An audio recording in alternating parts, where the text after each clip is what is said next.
Istilah Buya Hamka tentang peristiwa hari kiamat di sini dan semua yang terjadi dalamnya adalah sesuatu yang sangat besar, juga sangat banyak. Apalagi digambarkan tambah lagi dengan ungkapan At-Tammah Al-Kubra.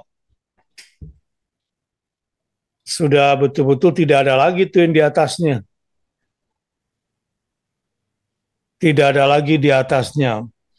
Apakah peristiwa yang dialami kaum Ad, kaum Samud, kehancuran yang mereka derita tidak akan pernah bisa sama suasana mencekam dan hebatnya At-Tammatul Kubra itu. Bahkan peristiwa-peristiwa besar lainnya bagi makhluk yang paling durhaka, kaum Nuh dengan banjir yang banyak itu juga nanti wallahu alam gambarannya pada hari kiamat nanti tidak akan sebanding itu peristiwa Nuh yang konon katanya menenggelamkan 2/3 permukaan bumi. Atau yang paling barangkali menyakitkan, huru hara peristiwa yang menyiksa ya, mencekam pada kaum Lut di Sodom. Itu betul-betul dari bawah sampai dari langit semuanya panas di situ. Namun At-Tammah yang memiliki sifat Al-Kubra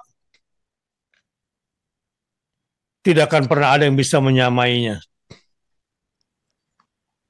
Dan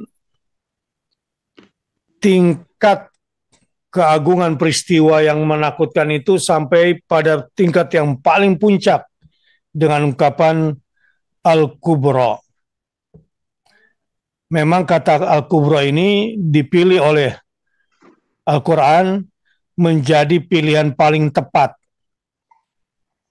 untuk menggambarkan, memvisualkan bagi kita yang saat ini, mudah-mudahan tidak merasakannya ya, walaupun kiamat sugro, pasti setiap kita merasakannya di saat kematian. Namun ungkapan Al-Kubra ini sebuah visual yang paling dekat untuk menggambarkan huru hara hari kiamat.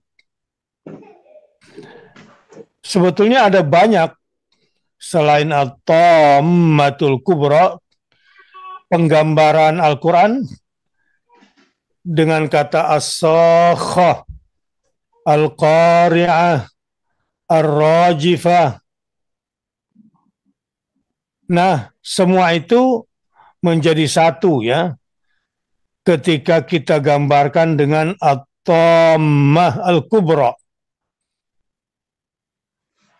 Huru hara kiamat tentang tiupan angin yang kencang dan seterusnya,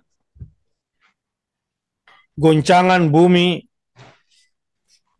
semua itu pasti terjadi dan ini diperdengarkan kepada kita pada hari ini supaya Allah Ta'ala kita lihat betapa agungnya dia dengan semua kemampuannya yang tak satu pun bisa menghalaunya, akan mengadakan namanya At-Tammatul Kubra. Kalau kita lihat konteks ke hari inian ya, marahnya Israel, mungkin sesekali dia teriak, Gaza tunggu, saya akan jadikan Gaza neraka gitu kan, biasa gitu ya. Kalau para pemimpin-pemimpin yang sedang berperang, saya akan jadikan kampung halaman kamu, negeri kamu yang tadinya damai, menjadi neraka pada hari ini. Nah, itu gambaran orang-orang jahat. Tapi Itu cuma rencana mereka. Dan itu pun cuma klaim mereka bahwa mereka bisa bikin neraka. Tapi kenyataannya tidak mungkin bisa sehebat peristiwa yang terjadi pada gambaran At-Tammah ditambah Al-Kubra. Berikut semua detail-detail peristiwa yang menegangkan pada saat itu. Nah, disinilah Al-Quran memilihkan kepada kita dua diksi penting ini. At-Tammah dengan Al-Kubra. Semoga menjadi perhatian buat kita semua.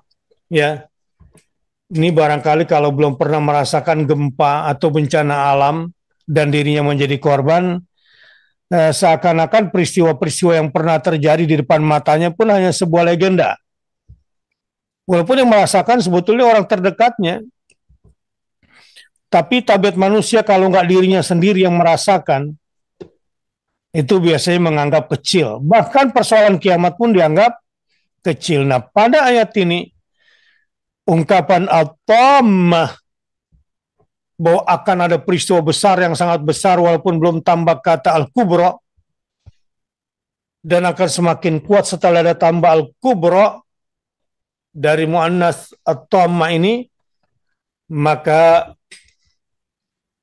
semakin kuatlah ketertundukan kita khususnya dengan menghilangkan sifat kesombongan di dalam diri kita dan menjauhkan kita dari Fir'aunisme. Apapun bentuk Fir'aunisme itu.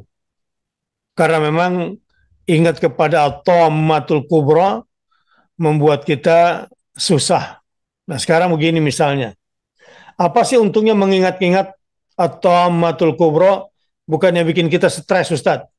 Bukannya membuat kita nggak bisa bergerak bebas. Bukannya membuat kita malah jadi stagnan. Bukan, dan seterusnya. Kalau terus diancam pakai neraka. Nggak gitu, bro. Bro. Salah. Nggak gitu, guys. Salah, guys. Nggak begitu, bestie. Bestie. Begini. Ingat-ingat satu hari kita bermaksiat. Lalu kita kena musibah. Gara-gara maksiat kita. Pernah merasakan itu? Ya pastilah ya, kecuali yang sok suci. Ya, pasti pernah. Karena memang kita diciptakan oleh Allah untuk salah dan harus salah.